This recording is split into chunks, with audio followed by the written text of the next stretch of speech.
Say dito sa PIA Region 5 si Nino Luces. Sa ngalan ng ating regular anchor na si Marlon Atun, ako pa rin ang inyong makakasama ngayong araw. Mamaya ang tabayanan mga 11:13 makakasama nyo si Lingkod Bayan Marlon Atun.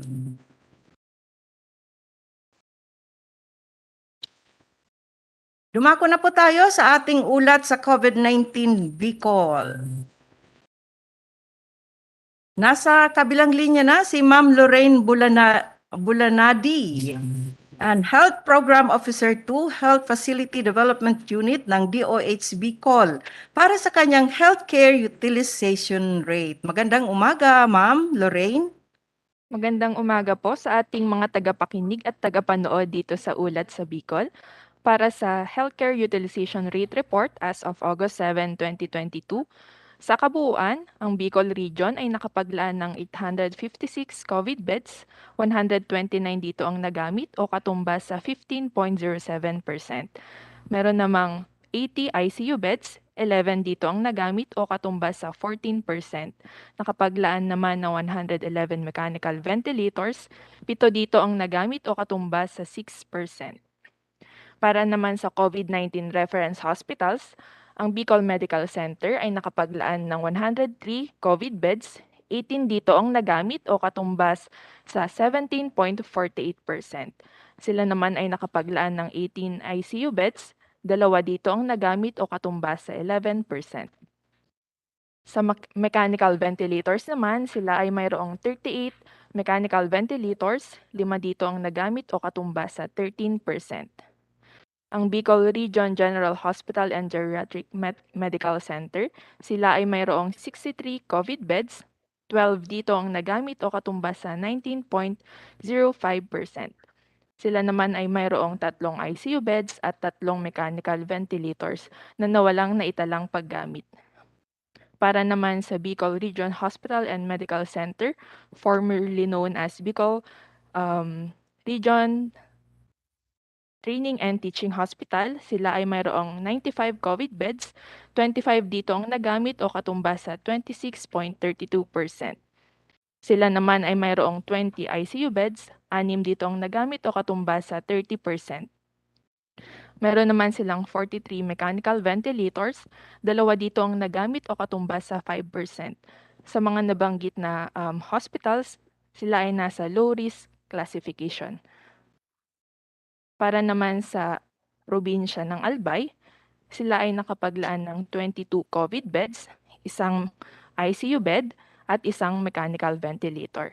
Walang naitalang paggamit. Para naman sa probinsya ng Camarines Norte, sila ay mayroong 116 COVID beds, 32 dito ang nagamit o katumbas sa 27.56%. Meron naman silang 6 na ICU beds at 5 mechanical ventilators, walang naitalang paggamit.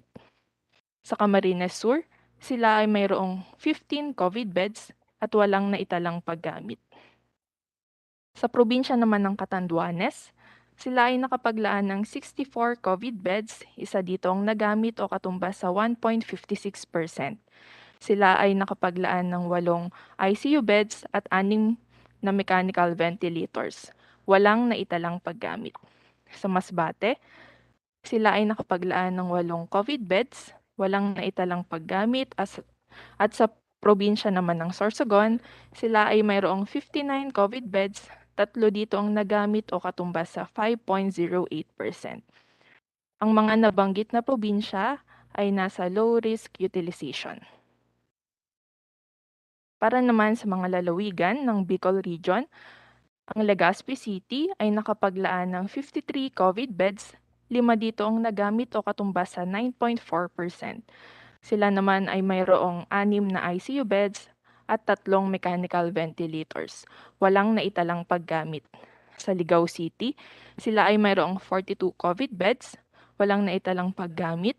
Sa Tabaco City, 38 na COVID beds, 1 nagamit o katumbas sa 2.6%.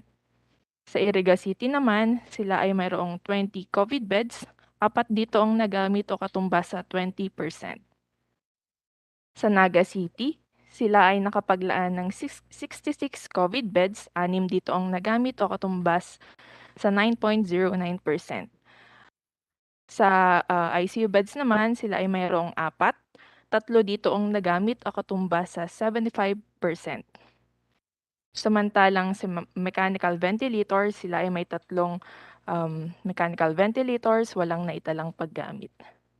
Sa Masbate City, sila ay mayroong 16 COVID beds, 7 na ICU beds, at 2 mechanical ventilators, walang naitalang paggamit. At sa Sorsogon City naman, sila ay mayroong 76 COVID beds, 22 dito ang nagamit o katumbas sa 28.95%. 7 na ICU beds at 7 mechanical ventilators, walang naitalang paggamit. Sa kabuuan po, ang Bicol Region ay nasa low risk utilization. Yun lamang po para sa healthcare utilization rate report. Back to you, Ma'am Linda. Salamat po. Maraming salamat, Ma'am Lorraine Bulanadi, para sa iyong healthcare utilization rate. Dumako naman tayo sa ating COVID-19 updates. Nasa kabilang linya si Ma'am Maxine Angela Ray Rañeses, Project Assistant 3 Communications Management Unit ng DOH Bicol. Magandang umaga, Ma'am Maxine. Good morning po, ma'am, and sa lahat po ng nakatutok sa ating programa ngayong umaga. So narito po ang COVID-19 updates natin from July 31 to August 6, 2022. So ang ating report po ay nakabase sa Morbidity Week 31 or from July 31 to August 6, 2022. So ang new cases po natin na i-record ay nasa 626 po, kung saan ang daily average cases po natin ay nasa 89.42. Compared po sa ating previous week or yung Morbidity Week 30, meron po tayong naitala na 21.55% increase. At meron din po tayong naitala na 5 na new severe and critical cases or 0.80%. Meron din tayong naitala na 1 verified death from July 31 to August 6, 2022. So para po sa distribution ng ating mga bagong cases as of from July 31 to August 6, 2022, meron po tayong naitala na 626 cases kung saan 167 po ay galing sa probinsya ng Albay. 51 po dito ay galing sa Legazpi City, 35 ay galing sa Daraga, 18 ay mula sa Matnito, 10 mula sa Tiwi, 9 mula sa Tabaco City, meron rin pong 9 na bagong cases from Santo Domingo, meron pong 7 mula sa Surigao City, 5 po ang Kamalig, Ginubatan at Malinaw. Meron rin po tayo 4 na naitala mula sa Malilipot, 3 mula sa Bakakay, 3 rin mula sa Libon, 2 mula sa Pulangi at 1 mula sa Owas. Para naman po sa probinsya ng Camarines Norte, meron po tayo naitala na 56 new cases from July 31 to August 6, 2022, kung saan 26 ay mula sa Daet, 8 ay mula sa Vinsons, 7 ay mula sa Talisay, 4 ang Basud at Jose Panganiban. Meron rin tayong 3 na naitala mula sa San Lorenzo Ruiz. At 2 po ang Labo at Mercedes. Para naman po sa probinsya ng Camarines Sur, meron po tayong naitalang 228 na bagong COVID-19 cases from July 31 to August 6, 2022.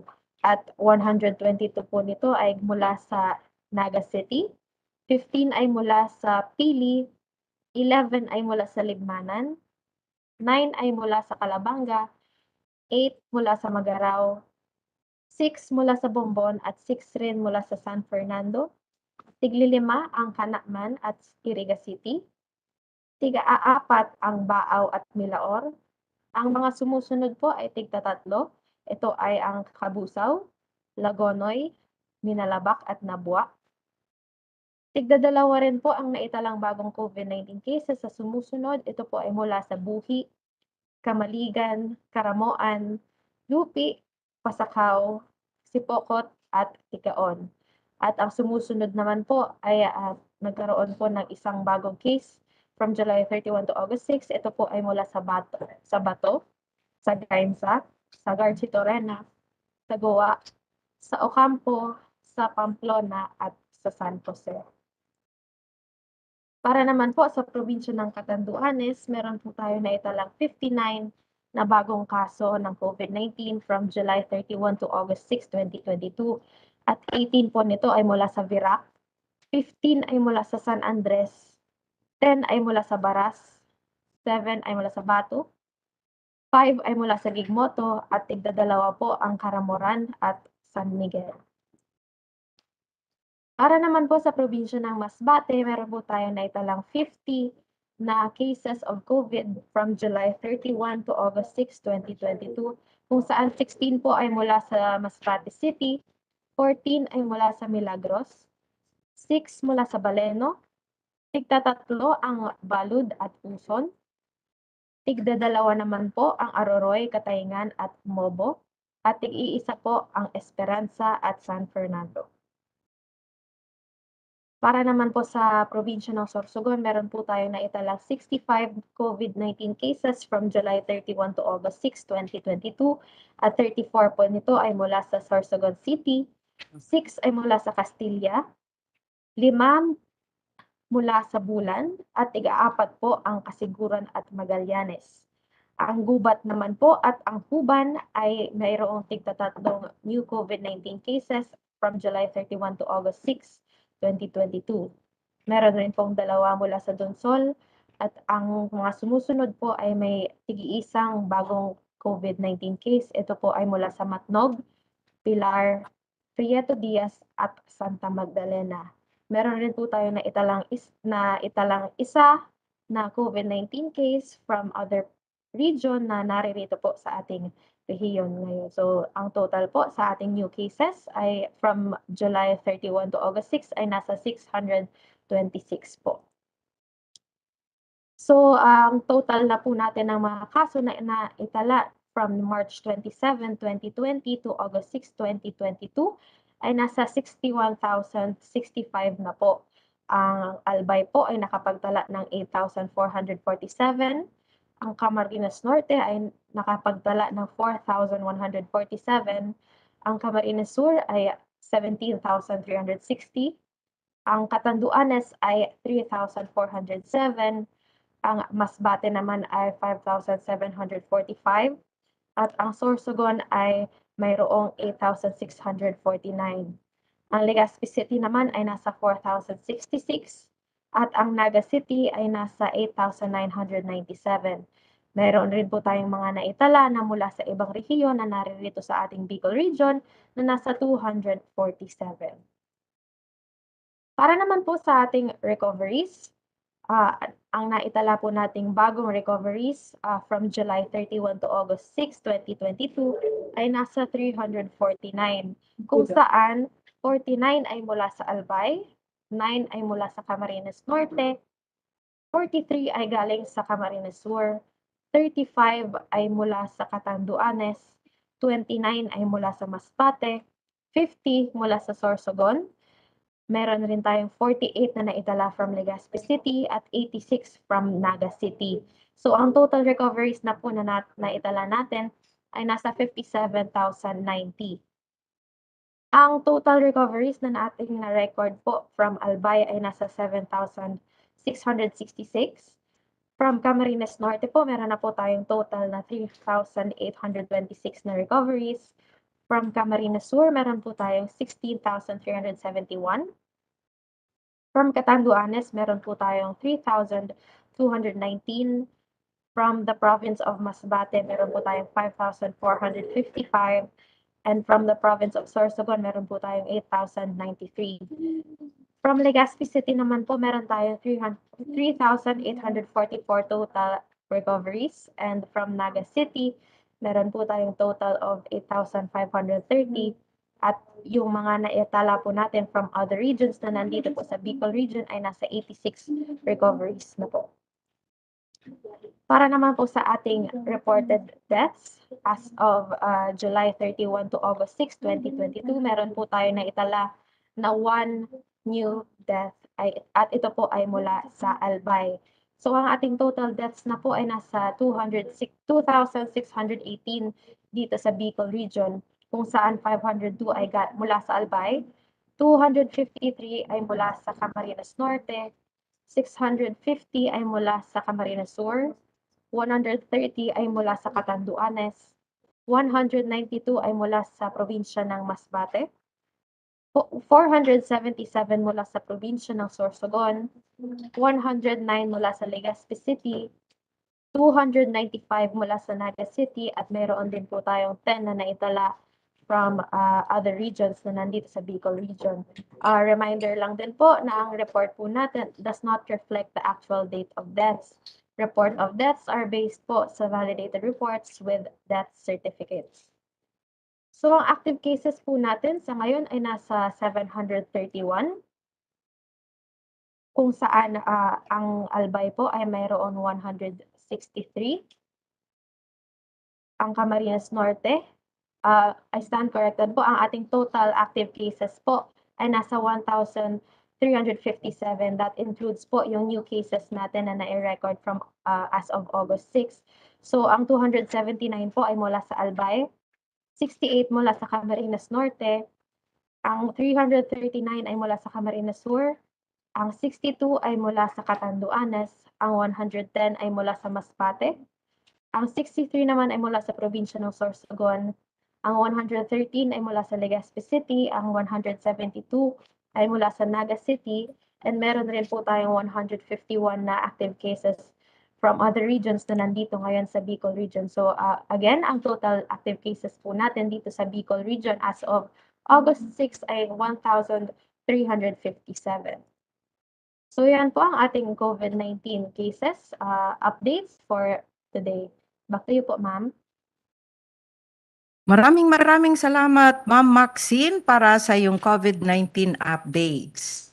Dumako naman po tayo sa COVID-19 vaccination updates at makakasama po natin si Dr. Maita Bobis. Magandang umaga po, Doktora. Good morning po. Good morning. Kumusta po ang dating namin dyan sa inyo? Naririnig niyo pa po Clear. kami? Clear naman po. Yes. Okay. Clear din po ba ako, ma'am? Yes, ma'am. Yes, ma'am. Loud and clear. Ayan, Doktora Maita, dumako na po tayo sa ating questions. Ilang porsyento na po ba sa target ng mga qualified na makakatanggap? Or dito muna tayo sa COVID-19 vaccination updates po. Yes po. Please go ahead po. Thank you so much. So, good morning to everyone. As for the COVID-19 vaccination updates as of August 8, 2022, 6 a.m., ito na po yung ating accomplishment. So for our number of vaccinated individuals who receive at least one dose, meron na po tayong 3,852,434 or a 90.35% coverage rate. Para po naman dun sa total doses administered, we have administered 7,329,463 or 82.50% na po ang fully vaccinated. Para naman po sa overall accomplishment, ang Albay po ay meron ng coverage rate na 92.80% or a total number of vaccinated 916,092. Sa Camarines Norte naman po, meron na po silang 351,004 or 80.81% coverage. Ang Camarines Sur naman po ay merong 1,327,138 or coverage rate of 92.90%. Ang Catanduanes naman po ay meron ng 206,195 or 109.69% coverage rate. Sa Masbate, meron na po silang 526,133 and a coverage rate of 82.27%.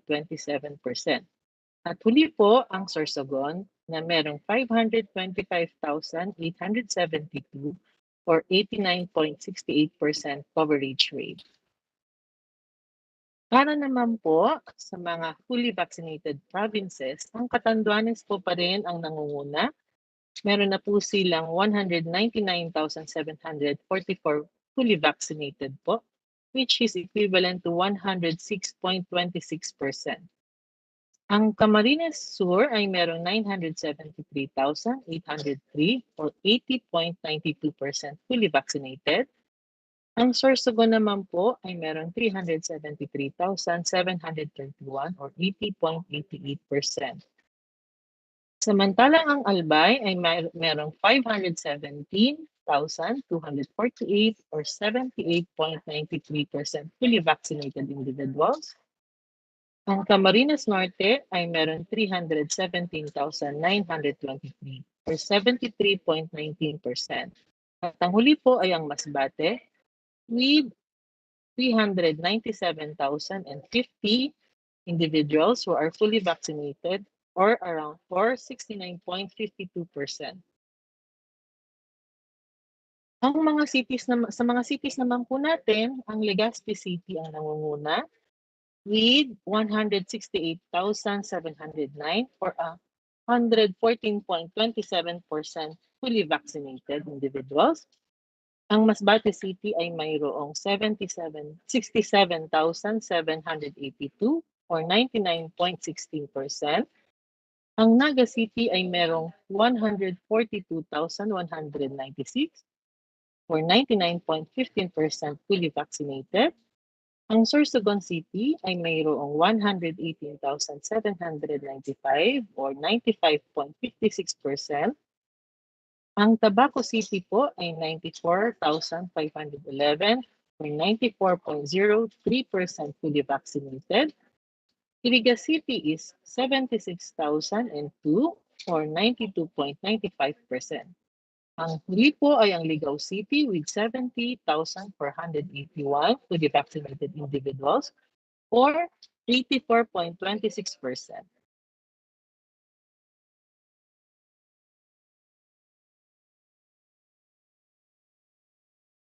Hello, Doktora.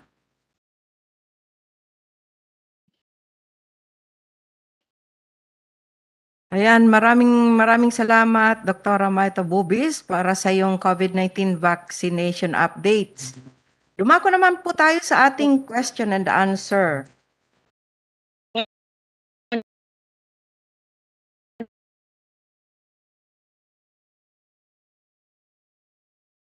Nawawala, mahina po ang signal niyo, Doc.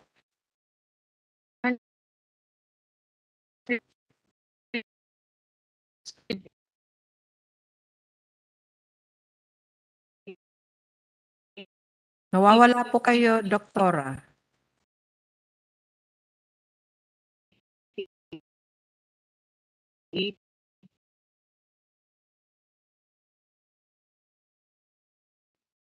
Point.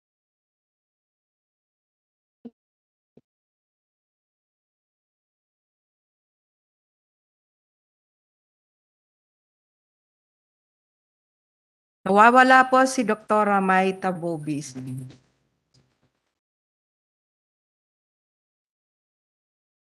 Hello, ma'am. Sorry. Ayan. Nawala po pala ako. Opo. Ayan, ma'am, please go ahead po para sa yung COVID-19 vaccination updates. Yes, opo. Okay, is it okay po, alisin ko na lang yung aking video para po mas kayanin ng bandwidth? Opo. Okay, sige po. So para po sa ating mga workers in frontline workers in health services, meron po tayong coverage for the first dose of 188.72%. Samantalang yung fully vaccinated naman po ay 177.40%. Ang senior citizens naman po ay meron 67.84% for the first dose and 65.39% for the fully vaccinated. For individuals with comorbidity, meron na po silang 102.15% and 90.91% fully vaccinated. So 12 to 17 years old, coverage naman, meron na pong 122.85% first dose coverage and 110.39% fully vaccinated. Para naman po sa 5 to 11 years old, meron na pong 37.31% first dose coverage and 28.08% fully vaccinated, for a grand total of 90.35% and 82.50% fully vaccinated. Para po sa mga gusto pong ma-access itong aning mga data na pinakita, you can access this link po, yung pinapakita po dito sa na link. Yun lang po, and thank you so much. Maraming salamat, Dr. Maita Bubis, para sa iyong COVID-19 vaccination updates. Dumako naman po tayo, ma'am, sa question and answer.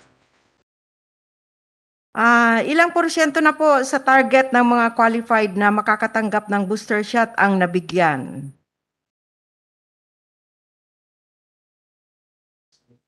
Doktora. Hello, ma'am. Narinig po? Yes, Okay po. yes, Doktora. Yes po. Okay po. For the first boosters po, no, for the 12 years old and above po, meron na po tayong grand total of 463,688 or 21.2%.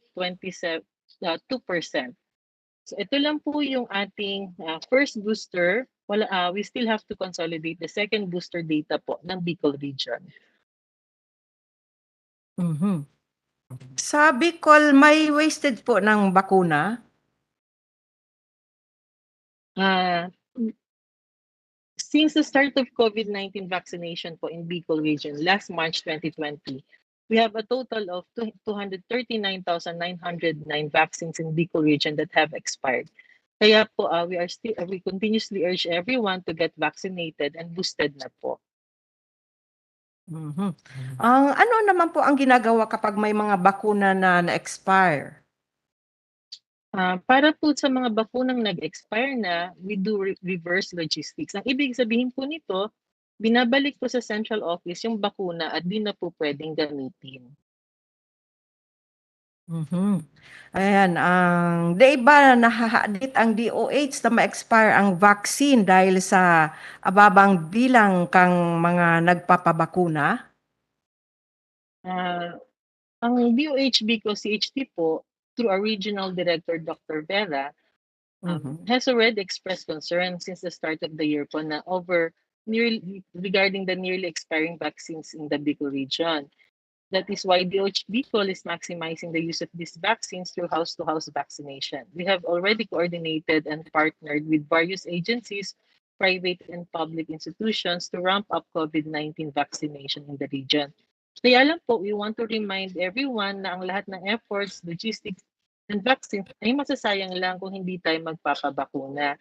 Kaya po muli kaming umaapil sa public o sa publiko na magpabakuna na po, while we still have more than enough supply of vaccines. Last question, Doktora. Kailan magiging eligible ang A4 and other groups for second booster? Hello po. Yes, ma'am. Sa ngayon po, ongoing pa rin ang studies for second booster ng rest of adult population. But rest assured, we will be notified by the central office kapag na-approve na po to at pwede na magpa-booster ang rest of priority groups. For now po, ang mga senior citizen, proven up immunocompromised individuals, health workers ang pwedeng mag-receive ng second booster. But again, we want to highlight na hanggang ngayon, mababa pa rin po ang bilang ng mga nagpa-first booster. So we hope and encourage everyone na magpa-booster na. Maari nang mabigyan ng first booster ang mga individual matapos ang 3 buwan mula nang matanggap nila ang second dose ng kanilang bakuna, habang ang mga naturukan naman ng Janssen ay maari nang magpabakuna ng booster matapos ang 2 buwan. Okay, Doktora, wala na po akong katanungan at kung meron pa po kayong gustong ipaabot sa ating tagapakinig, please go ahead po. Yes, thank you so much. So muli po, hinihikayat namin, ma'am, lalong-lalo na ngayon yung ating presidential directive na first 100 days na mabakunahan na yung ating mga senior citizens at saka po yung ating first booster. Na kung makikita nyo po, mababa pa yung ating accomplishment. Kaya kung sana po, tulungan nyo kami, no, na magpabakuna na po kayo. Marami na po ngayong mga vaccination sites. Wala na pong pila, mabilis na magpabakuna.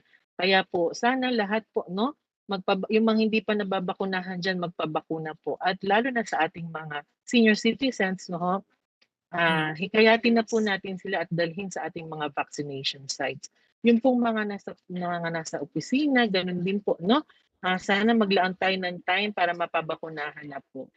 Kasi po, kung mapapansin niyo po, tumataas na naman ang mga kaso natin ng COVID-19 at meron na naman pong ibang variant na pumpasok. Kaya para po tayo maprotektahan, magpabakuna na po tayo. Yun lamang po at maraming salamat. Okay, maraming salamat Dr. Maita Bubis, Head Family Health Cluster ng DOH Bicol CHD. At syempre kay Ma'am Maxine Angela Rañeses para sa kanyang COVID-19 updates at kay Ma'am Lorraine Bulanadi para sa kanyang healthcare utilization rate. Maraming salamat po sa inyo. News roundup po tayo ng ating Provincial Information Centers pakalipas po ng ilang paalala.